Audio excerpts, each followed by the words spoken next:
Mahanadi serial next பிரேமோ இந்த மாதிரியான twist ஆக்க போகுதுன்னு பார்க்கலாம். அஜய் கிட்ட போயிட்டு காவேரி இவங்க சொல்றது எதுவுமே நம்ப முடியாது, ஏன்னா ராகினி எப்படிப்பட்டவன் தெரியும், நானும் விஜயும் சந்தோஷமா வாழக்கூடாதுன்றதுக்காக கூட இப்படி ஒரு வேலையை இவ செஞ்சு வச்சிருக்கலாம் அப்படிதானேன்னு சொல்லிட்டு கேட்குறாங்க.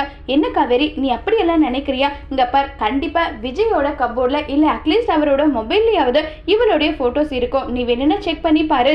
இப்போதைக்கு வேணும்னா விஜய் வந்து உன் கூட இருக்கலாம், ஆனா விஜயோட மனசு முழுக்கவே வெண்ணிலா மட்டும்தான் இருக்கான்ற விஷயம் உனக்கும் தெரியும் நமக்கும் தெரியும். அப்படி இருக்கும்போது என்ன இப்படி எல்லாம் நீ போயிட்டு வேணா விஜயோட போன்ல நீ போயிட்டு பாருன்னு சொல்றாங்க.